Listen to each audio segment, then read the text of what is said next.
പഴയ നിയമത്തിൽ സൃഷ്ടികർത്താവായ യഹോവ, പുതിയ നിയമത്തിൽ യഹൂദ ഗോത്രത്തിലെ സിംഹം, വെളിപ്പാടിലെ ഇടിനാദവും സർവശക്തനും അഗ്നിജ്വാലയ്ക്കൊത്ത കണ്ണുള്ള ആമേൻ എന്നുള്ളവൻ അരുളി ചെയ്യുന്നതെന്തെന്ന് ചെവിയുള്ളവൻ കേൾക്കട്ടെ. നിന്റെ ആദ്യ സ്നേഹം വിട്ടുകളഞ്ഞോ എന്നൊരു കുറ്റം നിന്നെക്കുറിച്ച് പറവാനുണ്ട്. നീ ഏതിൽ നിന്ന് വീണിരിക്കുന്നു എന്ന് ഓർത്ത് മാനസാന്തരപ്പെട്ട് സഭ ഒന്ന്, ആത്മാവ് ഒന്ന്, കർത്താവ് ഒരുവൻ, വിശ്വാസം ഒന്ന്, സ്നാനം ഒന്ന് എന്ന ഈ ആദ്യ വിശ്വാസത്തിലേക്ക് മടങ്ങി വരിക. ഇല്ലാഞ്ഞാൽ നന്നല്ല. ആമേൻ. Praise the Lord.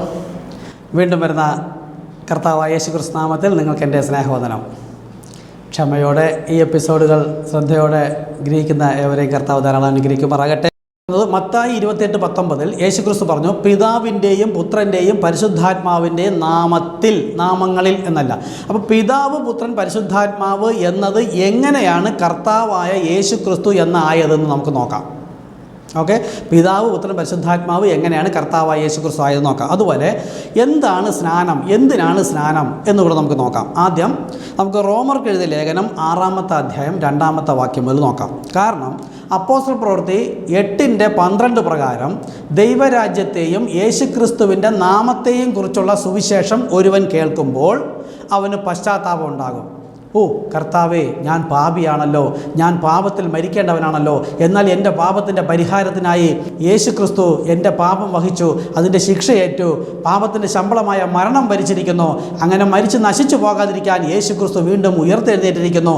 ആ യേശുക്രിസ്തുവിനോട് ഞാൻ വിശ്വസിച്ച് ആ യേശുക്രിസ്തുവിനോട് ചേരുവാൻ ഞാനും സ്നാനപ്പെടേണ്ടതിൻ്റെ ആവശ്യമുണ്ട് എന്ന് മനസ്സിലാക്കുമ്പോൾ ഒരുവൻ പശ്ചാത്തപിച്ച് മാനസാന്തരപ്പെട്ട് അവൻ്റെ പാപങ്ങളെ കർത്താവായ യേശുക്രിസ്തു നാമത്തിൽ ഏറ്റുപറഞ്ഞുപേക്ഷിക്കുമ്പോൾ അവൻ പാപശരീരത്തിൽ യേശുക്രിസ്തുവിനോടുകൂടെ ചേർന്ന് മരിച്ചതായി ദൈവം കണക്കിടും. അങ്ങനെ പാപശരീരത്തിൽ യേശുക്രിസ്തുവിനോടുകൂടെ ചേർന്ന് മരിച്ചതായി ദൈവം കണക്കിടുന്ന ആ ശരീരത്തെ പിന്നെ അതിൽ ജീവിക്കാൻ കഴിയില്ല. അത് കർത്താവായ യേശുക്രിസ്തു നാമത്തിൽ അടക്കം ചെയ്യണം. അതാണ് സ്നാനം. അപ്പോൾ റോമർ 6:2 നോക്കാം. അവിടെ പറയുന്നു, പാപസംബന്ധമായി മരിച്ചവരായ നാം ഇനി അതിൽ ജീവിക്കുന്നത് എങ്ങനെ? അപ്പോൾ പാപസംബന്ധമായി നാം മരിച്ചുവെങ്കിൽ പിന്നെ അതിൽ ജീവിക്കാൻ കഴിയില്ല. എന്തുകൊണ്ടാണ്? ആ ശരീരത്തെ കൊണ്ടുവന്ന് അടക്കം ചെയ്യണം.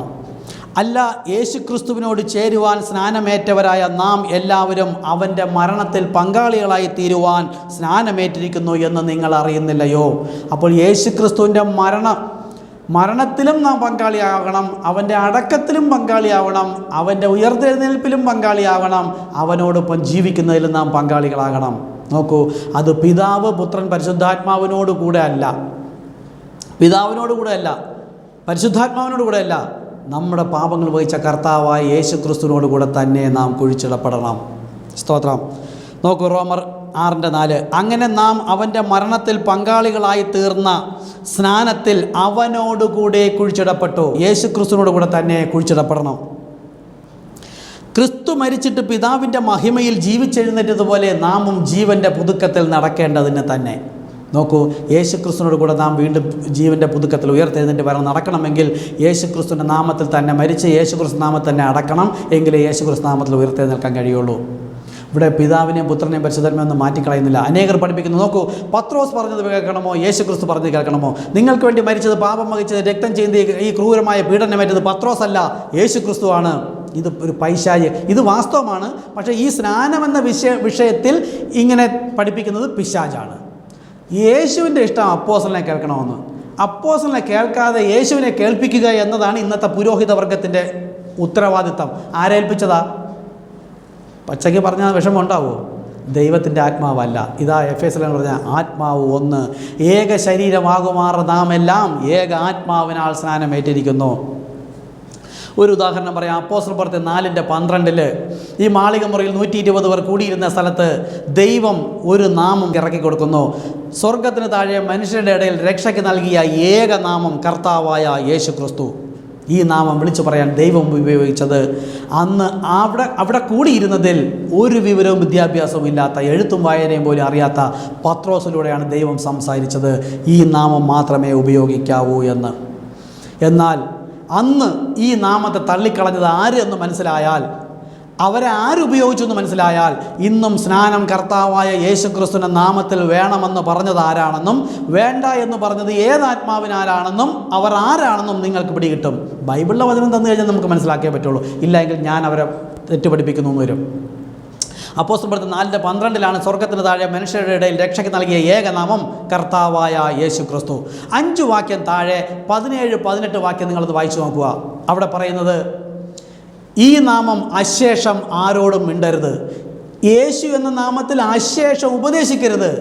അവരെ തർജ്ജനം ചെയ്യണം, ഓട്ടിച്ചു വിടണം. നോക്കൂ, കർത്താവായ യേശു ക്രിസ്തു എന്ന നാമം മാത്രം നൽകി അത് ദൂത് വിളിച്ചു പറയുവാനെ ദൈവം ഉപയോഗിച്ചത് ഒരു വിവരവും വിദ്യാഭ്യാസമില്ലാത്ത ജ്ഞാനികളെ ലജ്ജിപ്പാൻ ദൈവം ഭോഷമായതിനെ തിരഞ്ഞെടുത്തു. ബലമുള്ളതിനെ ലജ്ജിപ്പാൻ ദൈവം ബലഹീനമായതിനെ തിരഞ്ഞെടുത്തു. നോക്കൂ, ലോക മനുഷ്യൻ്റെ ജ്ഞാനം ദൈവത്തിൻ്റെ ഭോഷത്വത്തോളം പോലും വരില്ല. പിന്നെയാണ് മനുഷ്യൻ്റെ ജ്ഞാനമാണ്. പത്രോസ് വേണ്ട, യേശു മതി. മനുഷ്യൻ്റെ ജ്ഞാനം എത്ര ഉയർന്നാലും ദൈവത്തിൻ്റെ ഭോഷത്വത്തോളം പോലും വരില്ല. പിന്നെ എന്തിനാ ബുദ്ധി കാണിക്കുന്നത്? ഈ ഭോഷത്വത്തിൻ്റെ പ്രസംഗമാണ് അപ്പോസ്തലൻ പറഞ്ഞതെങ്കിൽ അത് കേട്ട് വിശ്വസിച്ചാൽ ദൈവം നിന്നെ സ്വർഗത്തിലേക്ക് കൊണ്ടുപോകും. ഇല്ലേ? കൊണ്ടുപോകില്ല. അപ്പോൾ അപ്പോസ്തലൻ 4:17-18 പറയാനായിട്ട്, പിശാചാണ് അന്നത്തെ മഹാപുരോഹിതന്മാരെയും ശാസ്ത്രിമാരെയും സന്നദ്ധ സംഘത്തെയും പുരോഹിതവർഗത്തെയും മൂപ്പന്മാരെയും എല്ലാവരെയും ഉപയോഗിച്ചത് പിശാചാണ്. ഇതാണ് യേശു പറഞ്ഞത്, നിങ്ങൾ പിശാചിൻ്റെ തന്ത്രങ്ങൾ തിരിച്ചറിയാത്തവരല്ലല്ലോ. നോക്കൂ, ഈ പിശാച് പുറത്തുള്ള സഭയ്ക്ക് പുറത്തുള്ള മറ്റൊരു അവിശ്വാസിയെ കൊണ്ടുവന്ന് സഭയ്ക്കകത്തിരുന്ന് പറയാണ്, യേശു ക്രിസ്തു നാമം ഉപയോഗിക്കരുത്, അശേഷം മിണ്ടരുത്, യേശു എന്ന നാമം ആരോടും ഉപദേശിക്കരുത് എന്ന് പറഞ്ഞാൽ ഈ ക്രിസ്ത്യാനികളെല്ലാം കൂടെ ചേർന്ന് അവനെ അടി കൊടുത്ത് പുറത്താക്കും. അത് സാത്താൻ നല്ലവണ്ണം അറിയാം, ഇന്നത്തെ വലിയ ഭക്തന്മാരെ. അതുകൊണ്ട് തന്നെയാണ് സാത്താൻ അന്നത്തെ മഹാപുരോഹിതന്മാരെയും ദൈവശാസ്ത്രത്തെ വചനത്തെ തലനാരിഴ കീറി പഠിച്ചിരുന്ന ശാസ്ത്രീയമായി പഠിച്ചിരുന്നവരെ പിശാച് ഉപയോഗിച്ച് ബോധമനസ്സിനെ മന്ദമാക്കിക്കൊണ്ട് പറഞ്ഞത്, യേശുവിൻ്റെ കാലം മുതൽ ഇന്നുവരെയും ഇപ്പോൾ ഞാൻ സംസാരിക്കുന്ന സമയത്തും അതേ പിശാച് ഇന്നും പള്ളിയിലുള്ള അനേകം കോടിക്കണക്കിന് പുരോഹിതന്മാരെയും വിശ്വാസികളെയും ഭക്തന്മാരെയും മക്കളെയും തെറ്റിച്ചു കൊണ്ടിരിക്കുന്നു. യേശുക്രിസ്തു എന്ന നാമത്തിലുള്ള സ്നാനം അശേഷം ഉപദേശിക്കരുത്. ബൈബിളിൽ ഇങ്ങനെ അല്ലാത്തൊരു സ്നാനമില്ല. നോക്കൂ, കൊലോസ്യർ 3:17 പറയുന്നു, വാക്കിനാലോ ക്രിയയാലോ എന്ത് ചെയ്താലും സകലതും കർത്താവായ യേശുക്രിസ്തുവിൻ്റെ നാമത്തിൽ ചെയ്യുവൻ. സ്നാനത്തിനൊരു വാക്ക് ചോദിക്കുന്നുണ്ട്, അത് കഴിഞ്ഞൊരു പ്രവൃത്തി, അവൻ അടക്ക ശുശ്രൂഷ. ഇത് രണ്ടും കൊണ്ട് കർത്താവായ യേശുക്രിസ്തു നാമത്തിലെ ചെയ്യാവൂ. ഈ ലോകം എങ്ങോട്ടാണ് പോയിക്കൊണ്ടിരിക്കുന്നത്? അന്ന് യേശുക്രിസ്തു നാമത്തെ നിഷേധിക്കുവാൻ സകല മഹാപുരോഹിതന്മാരും സഭാപുരോഹിതന്മാരും മൂപ്പന്മാരും പറഞ്ഞുവെങ്കിൽ ഇന്നും ഒരു വിദ്യാഭ്യാസമില്ലാത്ത അതേ പത്രോസിലൂടെ കർത്താവ് പരിശുദ്ധാത്മാവ് സംസാരിച്ചിരിക്കുന്നു, സ്നാനം കർത്താവായ യേശുക്രിസ്തു നാമത്തിൽ. ഇത് വേണ്ടെന്ന് പറയുന്നവരാരാ? നിങ്ങളിൽ ആരിതിനെ നിഷേധിച്ചാലും ഏത് മാനദണ്ഡം കൊണ്ടുവന്നാലും പിതാവ് നാമമല്ല, പുത്രൻ നാമമല്ല, പുത്രൻ്റെ നാമം യേശു, പിതാവിൻ്റെ നാമം എന്തെന്നും പരിശുദ്ധാത്മാവിൻ്റെ ആത്മീയ നാമം എന്തെന്നും തുടർന്ന് പറയുന്നതാണ്. ശ്രദ്ധയോടെ ഇരിക്കുക. ഇന്നും ഈ നാമത്തെ തള്ളിക്കളയുന്ന ആരെയും ദൈവം അറിഞ്ഞിട്ടില്ല. നോക്ക്, ഈ നാമം തള്ളിക്കളഞ്ഞിട്ടിരിക്കുന്നവരല്ലേ ഇന്ന് ഭൂമിയിൽ അത്ഭുത അടയാളം, വീര്യപ്രവൃത്തി, ദർശനം, പ്രവചനം, ദൂത്. ഒടുവിൽ ദൈവം ഇവരാരെയും കൊണ്ടുപോകാതിരിക്കുമ്പോൾ ഇവർ പറയുന്നത്, കർത്താവേ നിൻ്റെ നാമത്തിൽ ഞങ്ങൾ അത്ഭുതം ചെയ്തു, മരിച്ചവരെ ഓർപ്പിച്ചു, വീര്യപ്രവൃത്തി ചെയ്തു. യേശു എന്താ പറയുന്നത്? ഇടർച്ചയുണ്ടാക്കുന്നവരെ എന്നെ വിട്ടു പോകുവിൻ, ഞാൻ നിങ്ങളെ ഒരു നാളും അറിഞ്ഞിട്ടില്ല. ഒരുത്തരെ ഇപ്പോഴും അറിയുന്നില്ല. നോക്കൂ, ഇങ്ങനെ വിളിച്ചു പറയാൻ ഒരുവൻ വേണം. എന്നെ ഇന്ന് എല്ലാവരും വിളിക്കുന്ന ബേൽസബൂൽ തന്നെയാണ്. എൻ്റെ കുടുംബക്കാരും ബന്ധുക്കളും. ഞാനായിരുന്ന ചർച്ചിലും കുറേ കാലം ബന്ധക്കോസിലുണ്ടായിരുന്നു. അതിനു മുമ്പ് കത്തോലിക്ക സഭയിലുണ്ട്, അനേക CSI സഭയിലുണ്ടായിരുന്നു. പല സഭകളും ദൈവം പല സഭകളിലൂടെ അയച്ച് പല രീതികളും പഠിപ്പിച്ചിട്ട് അവസാനം കളപ്പുരയിലേക്ക് ശേഖരിച്ചു. ഇന്നിപ്പോൾ ഗംഭീരനാദം നിങ്ങളോട് വിളിച്ചു പറഞ്ഞിട്ട് ദൈവത്തിൻ്റെ സന്തതി ഉണ്ടോ എന്ന് ദൈവം അന്വേഷിച്ചു കൊണ്ടിരിക്കുന്നു. യോഹന്നാൻ സ്നാപകൻ്റെ തലവെട്ടി എന്തിനാണ്? സ്റ്റേഫാനോസിനെ കല്ലെറിഞ്ഞതിനാണ്. പൗലോസിനെ കല്ലെറിഞ്ഞതിനാണ്. പത്രോസിനെ തലകീഴായി തൂക്കിയതിനാണ്. യോഹന്നാനെ തിളച്ച എണ്ണയിലിട്ടതിനാണ്. മനുഷ്യനെ നോക്കി ദൈവത്തിൻ്റെ വചനം ലജ്ജിക്കാതെ പറയേണ്ടുന്നത് പോലെ പറഞ്ഞതുകൊണ്ടാണ് അവർക്കെല്ലാം പീഡനമേറ്റതെങ്കിലും യേശു പറഞ്ഞു, പച്ചമരമായ എന്നോട് ഇങ്ങനെയെങ്കിൽ ഉണക്കമരമായ നിങ്ങളോട് എത്ര.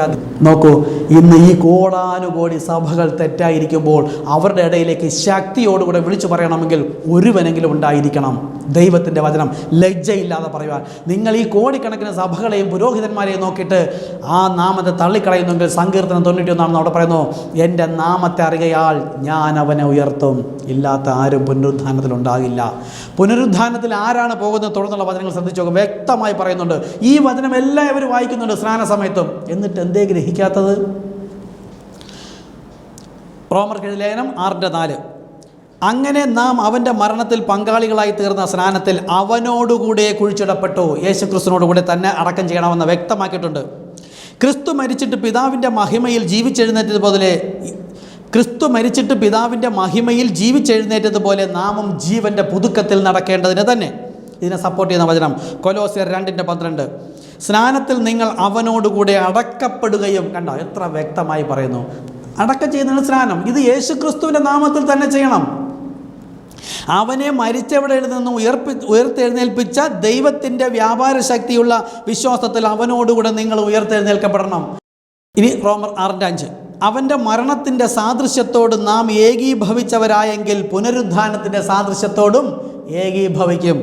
അവൻ്റെ മരണത്തിൻ്റെ സാദൃശ്യത്തോട്, യേശുക്രിസ്തുവിനോടുകൂടെ നിങ്ങൾ മരിച്ചുവെങ്കിൽ, അവനോടുകൂടെ കുഴിച്ചിടപ്പെട്ടു എങ്കിൽ മാത്രമേ പുനരുദ്ധാനത്തിൽ കർത്താവിൻ്റെ വരവിൽ എടുക്കപ്പെടുകയുള്ളൂ. പച്ചയ്ക്ക് പറയുന്നു റോമർ 6:5. വേണമെങ്കിൽ ചെവരിൽ എഴുതി വെച്ചോ. വീടിൻ്റെ ചെവര് വൃത്തികേടായാലും വേണ്ടില്ല, സ്വർഗത്ത് പോകാൻ കഴിയും. യേശുക്രിസ്തുവിൻ്റെ നാമത്തിൽ തന്നെ സ്നാനപ്പെട്ട എങ്കിൽ മാത്രമേ അവർ പുനരുദ്ധാനത്തിലും ഏകീഭവിക്കുകയുള്ളൂ. ഈ ഒരൊറ്റ വചനം നിങ്ങളൊന്ന് കേട്ടിരിക്കുന്നു. ഇത് തള്ളിക്കളയുന്ന എല്ലാവരുടെയും ന്യായവിധി ഇപ്പോൾ തന്നെ വന്നു. നോഹ പറഞ്ഞത് കേൾക്കാതെ തള്ളിക്കളഞ്ഞവരുടെ ന്യായവിധി വെള്ളം കയറി ചത്തുപോയത്, അത് ശിക്ഷ അനുഭവിച്ചതാ. ന്യായവിധി തള്ളിക്കളഞ്ഞ നിമിഷം തന്നെ അവർ ന്യായവിധിയിൽ അകപ്പെട്ട് കഴിഞ്ഞു. അതുപോലെ ഇന്ന് കോടിക്കണക്കിന് പേർ നോഹയുടെ കാലം പോലെ തള്ളപ്പെട്ടിരിക്കുമ്പോൾ അവരുടെ ഇടയിൽ നോഹയെപ്പോലെ ഒരുവൻ വിളിച്ചു പറയുന്നു, നോക്കൂ, എൻ്റെ ആടുകൾ മാത്രമേ എൻ്റെ ശബ്ദം കേൾക്കൂ. അവർ അന്യനെ അറിയായികയാൽ അന്യൻ്റെ ശബ്ദം കേൾക്കില്ല. ആര്? ആടുകളെ തടയാനും കഴിയില്ല. അവയെ എൻ്റെ കയ്യിൽ തന്ന പിതാവിൻ്റെ കയ്യിൽ നിന്നും ആർക്കും പിടിച്ചു പറിക്കാൻ കഴിയില്ല. എൻ്റെ കയ്യിൽ നിന്നും ആർക്കും പിടിച്ചു പറിക്കാൻ കഴിയില്ല. അപ്പോൾ പിന്നെ നിങ്ങൾ ഭയക്കണ്ട. യഥാർത്ഥ ദൈവത്തിൻ്റെ ആട്. നമുക്ക് കത്തോലിക്ക, മാർത്തോമാ, CSI അല്ലെങ്കിൽ പെന്തക്കോസ്, ഇന്നത്തെ ന്യൂ ജനറേഷൻ ചർച്ച്, ഇവിടെയെല്ലാം ആൾക്കാർ ആയിരങ്ങളും 10,000ങ്ങളും ഓടിക്കൂടുന്നത് പോലെ കളപ്പുരയിലേക്ക് ശേഖരിക്കപ്പെടുകയില്ല എന്നതിൻ്റെ ഉദാഹരണമാണ് യേശു വന്നപ്പോൾ യോഹന്നാൻ സ്നാപകൻ വഴിയായി ചേർക്കപ്പെട്ടതെല്ലാം ഏതെങ്കിലും ഒരു പള്ളിക്കാരനെ കാണിച്ചു തരാമോ? യേശു വന്നപ്പോൾ യേശുവിന് മുന്നോടിയായി യോഹന്നാൻ സ്നാപകനെ അയച്ച് കർത്താവ് തൻ ഗംഭീരനാദം ജീവിച്ചിരിക്കുന്ന മണവാട്ടിയെ സഭകളിലേക്ക് ദൂത് വിളിച്ച് പറഞ്ഞപ്പോൾ അവിടെ പ്രശ്നമുണ്ടായി, ഉടക്കുകളുണ്ടായി. അതുകൊണ്ടാണല്ലോ പാമ്പുകളെ, തേളുകളെ, സർപ്പസന്തതികളെ എന്ന് വിളിക്കേണ്ടി വന്നത്. ആ ഒരു യുദ്ധമുണ്ടായി. യുദ്ധത്തിൽ ജയിച്ചു ഏതെങ്കിലും ഒരു ബൈബിൾ പണ്ഡിതനെ ഒന്ന് കാണിച്ചു തരൂ. ആരെങ്കിലും ഉണ്ടോ? ഇല്ല, ആരുമില്ല. ഇക്കാലത്തും ഉണ്ടാവില്ല. റോമർ 6:5 വ്യക്തമായി കേട്ടുകൊള്ളുക. അവൻ്റെ, അതായത് യേശുക്രിസ്തുവിൻ്റെ മരണത്തിൻ്റെ സാദൃശ്യത്തോട് നാം ഏകീഭവിച്ചവരായെങ്കിൽ പുനരുദ്ധാനത്തിലും നാം അവൻ്റെ സാദൃശ്യത്തോട് ഏകീഭവിക്കും. യേശുക്രിസ്തു പുനരുദ്ധാനം ചെയ്തതുപോലെ നാം പുനരുദ്ധാനത്തിൽ ഏകീഭവിക്കും. ഒന്നായി തീരണമെങ്കിൽ യേശുക്രിസ്തുവിൻ്റെ നാമത്തിൽ തന്നെ സ്നാനപ്പെടണം. റോമർ 6:6, നാം ഇനി പാപത്തിന് അടിമപ്പെടാതെ വണ്ണം പാപശരീരത്തിന് നീക്കം വരേണ്ടതിന് നമ്മുടെ പഴയ മനുഷ്യൻ അവനോടുകൂടെ ക്രൂശിക്കപ്പെട്ടു എന്ന് നാം അറിയുന്നു. യേശുക്രിസ്തുവിനോട് കൂടെ തന്നെ മരിക്കണം. അങ്ങനെ മരിച്ചവൻ പാപത്തിൽ നിന്ന് മോചനം പ്രാപിച്ചിരിക്കുന്നു. അപ്പോൾ പാപമോചനത്തിന് കർത്താവ് യേശുക്രിസ്തുവിന്റെ നാമം തന്നെ. അവനോടുകൂടെ മരിച്ചു, അവനോടുകൂടെ അടക്കിയെങ്കിൽ മാത്രമേ പുനരുദ്ധാനത്തിൽ നാം അവനോടുകൂടെ ഉണ്ടാവുകയുള്ളൂ. ഇല്ലാതെ ഒരെണ്ണം ഉണ്ടാവുകയില്ല. സ്തോത്രം. 6:8, നാം ക്രിസ്തുവിനോടുകൂടെ മരിച്ചു എങ്കിൽ അവനോടുകൂടെ ജീവിക്കുമെന്ന് ഞാൻ വിശ്വസിക്കുന്നു. ക്രിസ്തു മരിച്ചിട്ട് ഉയർത്തെഴുന്നേറ്റിരിക്കാൻ ഇനി മരിക്കുകയില്ല. റോമർ 8 പറയുന്ന പോലെ ഇനി യേശു ക്രിസ്തുവിലുള്ളവന് ശിക്ഷാവിധിയില്ല. എന്നിൽ വിശ്വസിക്കുന്നവൻ മരിച്ചാലും ജീവിക്കും. ജീവിച്ചിരുന്ന എന്നിൽ വിശ്വസിക്കുന്നവന് ഒരു നാളും മരണം ഉണ്ടാവുകയില്ല. നോക്കൂ, ഈ വചനങ്ങൾ വിശ്വസിച്ച് ഈ യേശു തന്നെയാണ് കർത്താവ്, 2 പേർ 3 പേരുണ്ടെന്നുള്ളതല്ല, ഇങ്ങനെ ഒരുവൻ തന്നെയാണെന്ന് വിശ്വസിക്കുന്നവനാണ് ദൈവത്തിനുള്ളവൻ. നോക്കൂ, റോമർ 6:10, അവൻ മരിച്ചത് പാപസംബന്ധമായി ഒരിക്കലായിട്ട് മരിച്ചു, അവൻ ജീവിക്കുന്നതോ ദൈവത്തിന് ജീവിക്കുന്നു. ഔവണ്ണം നിങ്ങളും പാപസംബന്ധമായി മരിച്ചവർ എന്നും ക്രിസ്തേശുവിൽ ദൈവത്തിന് ജീവിക്കുന്നു എന്നും നിങ്ങളെ തന്നെ എണ്ണുവേൻ. ഹല്ലേലൂയ. എത്ര വ്യക്തമായി പറയുന്നു സ്നാനം കർത്താവായ യേശു ക്രിസ്തു നാമത്തിൽ എന്നുള്ള രീതി. ഓക്കെ, ഇനി തുടർന്ന് 1 കൊരിന്ത്യർ 12:13 പറയുന്നത്, യഹൂദനോ യവനനോ ദാസനോ സ്വതന്ത്രനോ ആരോ ആയിക്കൊള്ളട്ടെ, ഏക ശരീരമാകുമാറ് ഒരേ ആത്മാവിനാൽ നാം സ്നാനമേറ്റിരിക്കുന്നു.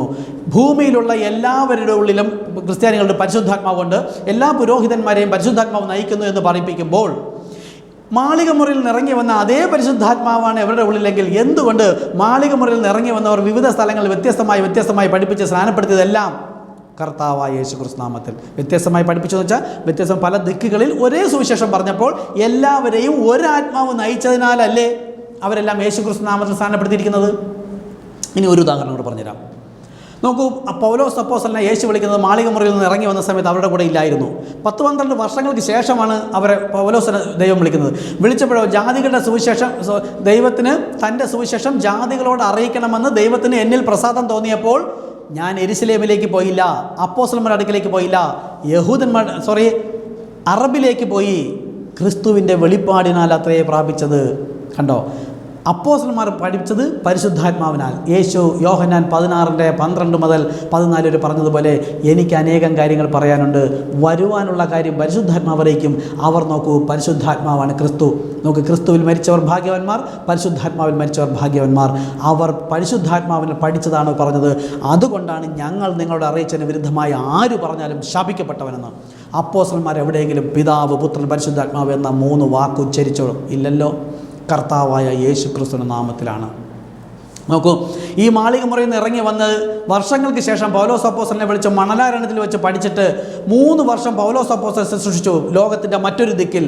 ആ മാളികമുറിയിൽ നിന്ന് ഇറങ്ങി വന്ന സ്തേഫാനോസും പത്രോസും ഒക്കെ വേറെ ദിക്കിൽ ശുശ്രൂഷിക്കുന്നു.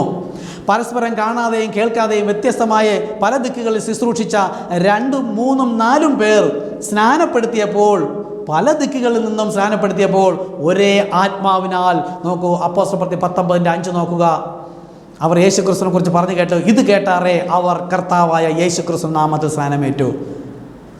പരസ്പരം കാണാതെയും കേൾക്കാതെയും മാളികമുറിയിൽ നിന്ന് പരിശുദ്ധാത്മാവ് പ്രാപിക്കാതെയും മണലാരത്തിൽ നിന്ന് പരിശുദ്ധാത്മാവ് പ്രാപിച്ച, പരിശുദ്ധാത്മാവ് ലഭിച്ച പൗലോസ് മറ്റൊരു ദിക്കിൽ സ്നാനപ്പെടുത്തിയപ്പോൾ തമ്മിൽ കണ്ടിട്ടില്ല.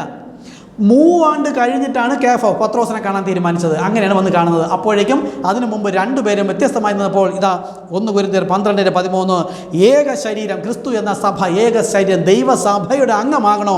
അവൻ്റെ പാപം കുഴിച്ചിട്ട് മാനസാന്തരപ്പെട്ട് പാപം മോചിക്കപ്പെട്ട് യേശു ക്രിസ്തു എന്ന ദൈവസഭയുടെ അംഗമാകുന്നത് അവൻ മാത്രം. ഇത് ലജ്ജയില്ലാതെ വിളിച്ചു പറഞ്ഞാൽ നിങ്ങൾക്ക് സ്വർഗത്തിൽ പ്രതിഫലമുണ്ട്. ഈ കോടിക്കണക്കിന് നോഹയുടെ കാലത്തെ പോലത്തെ ജനത്തെ നോക്കിക്കൊണ്ട് അയ്യോ അതൊക്കെ പറയുന്ന മോശമല്ലേ, ഇത്രയും പേരെ ദൈവം കൊല്ലോ, നോഹയുടെ കാലത്ത് തന്നെ ഇത്രയും പേരെ കൊല്ലോ ഇല്ല.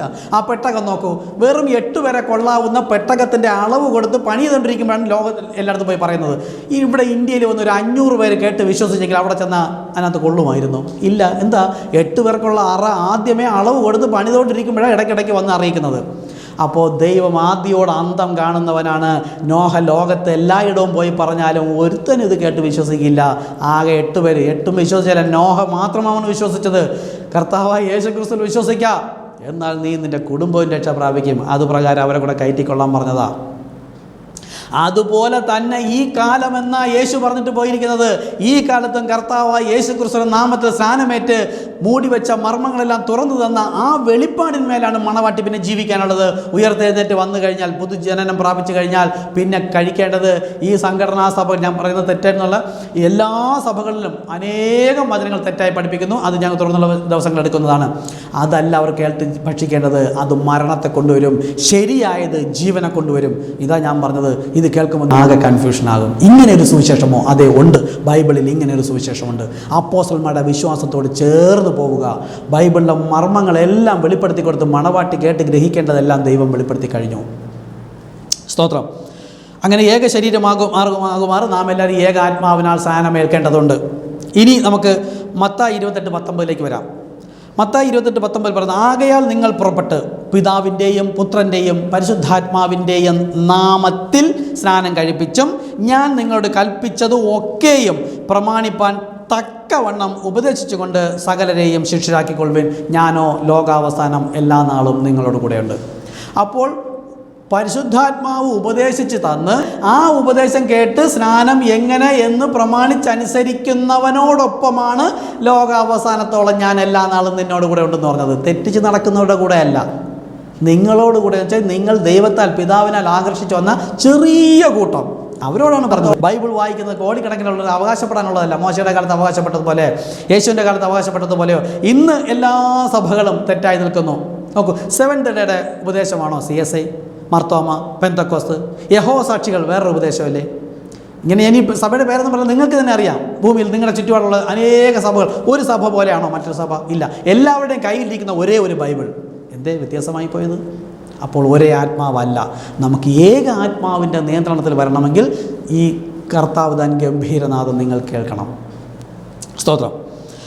യേശു ഇത് പറഞ്ഞ ശേഷം വീണ്ടും സംസാരിച്ച് നമ്മൾ നേരത്തെ നോക്കിയതാണ്. അപ്പോസ്തലപ്രവൃത്തിയിൽ ലൂക്കോസ് പറഞ്ഞ് ശക്തി ലഭിച്ച ശേഷമേ ഇറങ്ങി പുറപ്പെടാവൂ എന്ന്. അങ്ങനെ ശക്തി ലഭിച്ച ശേഷം അവർക്ക് എങ്ങനെയാണ് പിതാവ് എന്നത് കർത്താവ് ആയത്, പുത്രൻ എങ്ങനെയാണ് യേശു ആയത്, പരിശുദ്ധാത്മാവ് എങ്ങനെയാണ് ക്രിസ്തു ആയത് നോക്കാം. കാര്യം പിതാവ്, പുത്രൻ, പരിശുദ്ധാത്മാവ് എന്നതിന് കർത്താവായ യേശു ക്രിസ്തു എന്ന് കിട്ടി.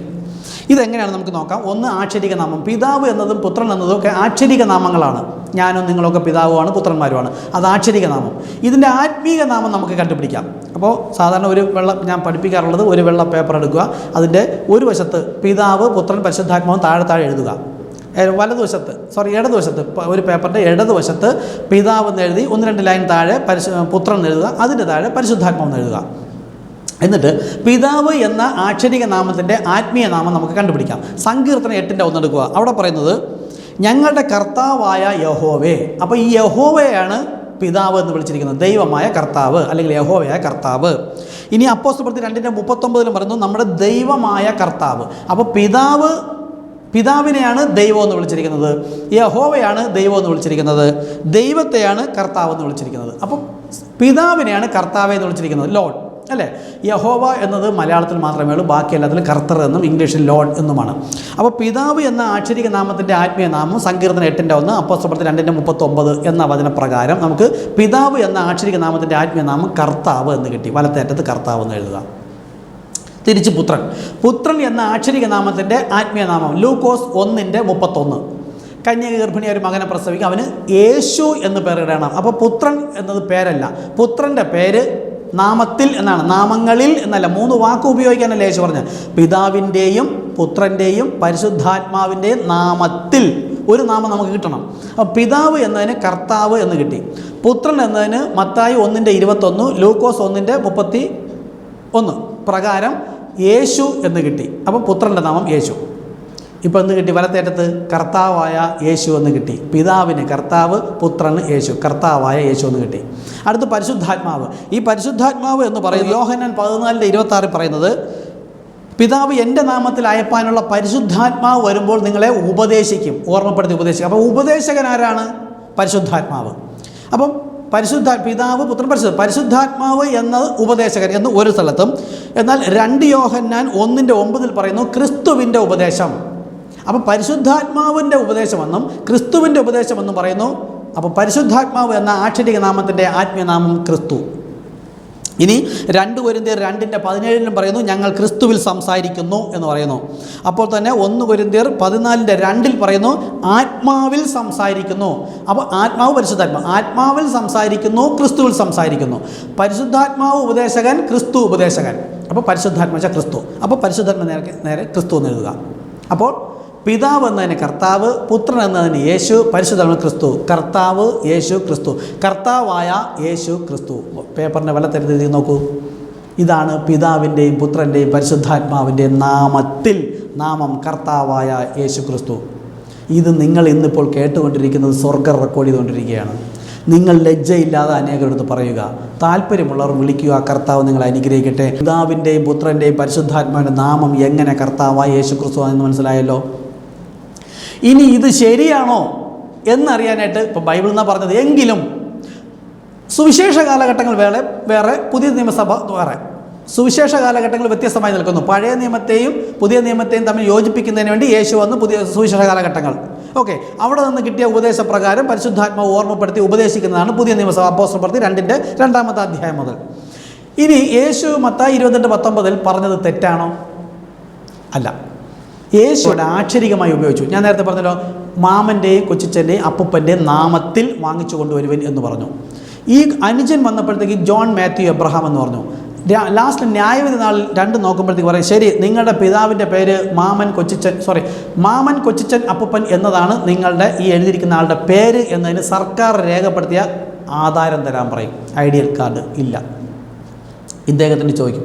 എന്നാൽ ഈ മൂത്തവൻ എപ്പോഴും കളിയാക്കി, നീ അമ്മയെ അനുസരിച്ചില്ല, ഞാനാണ് അമ്മയെ അനുസരിച്ചത്, അമ്മ പറഞ്ഞത് മാമൻ കൊച്ചിച്ചൻ അപ്പൂപ്പൻ, ഞാൻ അങ്ങനെ തന്നെ വാങ്ങിച്ചു. അപ്പോൾ ഇദ്ദേഹം പറഞ്ഞു, എടാ, മാമൻ കൊച്ചിച്ചൻ അപ്പൂപ്പൻ എന്ന് പറഞ്ഞാൽ മാമൻ ജോൺ, കൊച്ചിച്ചൻ മാത്യു, അപ്പൂപ്പൻ എബ്രഹാം, ഇതല്ലേ പേര്? ഇല്ല, ഞാൻ എൻ്റെ അമ്മയെ അനുസരിക്കുള്ളൂ. നോക്കൂ, ന്യായവിധി നാളിൽ മറ്റവനോട് ചോദിച്ചു, ശരി, ഇദ്ദേഹം ഇവിടെ മാമൻ കൊച്ചിച്ചൻ അപ്പൂപ്പൻ എഴുതിയിരിക്കുന്നു, ഇവരുടെ നാമം നിങ്ങൾ എഴുതിയിരിക്കുന്നു ജോൺ മാത്യു എബ്രഹാം, ഇതാണ് ഇവരുടെ നാമം തെളിയിക്കുന്ന ആധാരം, ഐഡൻറ്റി കാർഡ് തരൂ എന്ന് പറഞ്ഞാൽ ഇദ്ദേഹത്തിന് കൊടുക്കാനുണ്ട്. ഈ നാമം സർക്കാരിൽ രേഖപ്പെടുത്തിയിട്ടുണ്ട്. അതുപോലെ ഒരു കാര്യം ഞാൻ നിങ്ങളോട് പറയാൻ പോവുകയാണ്. സ്നാനത്തിന് പിതാവ്, പുത്രൻ, പരിശുദ്ധാത്മാവിൻ്റെ നാമത്തിൽ, സിംഗുലർ, ഒറ്റ നാമങ്ങളിൽ എന്നല്ല, ആ നാമം ഏത് എന്ന് അറിയാൻ അന്ന് ന്യായവിധി നാളിൽ നിങ്ങൾ സ്നാനമേറ്റോ? അതെ. എങ്ങനെ? പിതാവ്, പുത്രൻ, പരിശുദ്ധാത്മാവെന്ന്. എന്താ? യേശു പറഞ്ഞു.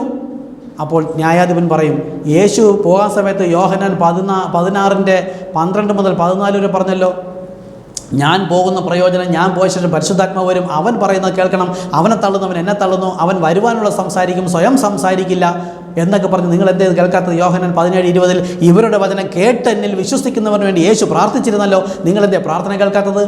യേശുവിനെ ഞാൻ അയച്ചതുപോലെ പറഞ്ഞിരുന്നല്ലോ, പിതാവേ നീ എന്നെ അയച്ചതുപോലെ ഞാൻ ഇവരെ അയക്കുന്നു, അപ്പോസ്തലന്മാരെ അയക്കുന്നു, എത്രയോ വചനങ്ങൾ.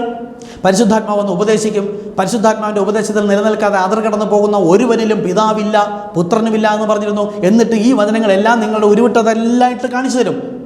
എന്നിട്ടും എന്തേ നിങ്ങൾ വീണ്ടും പിതാവ്, പുത്രൻ, പരിശുദ്ധാത്മാവ് എന്ന് തന്നെ ഉപയോഗിച്ചു? അപ്പോൾ മറ്റൊരു ചോദിക്കും, ആധാരം തരൂ, അവനെടുത്ത് കൊടുക്കും.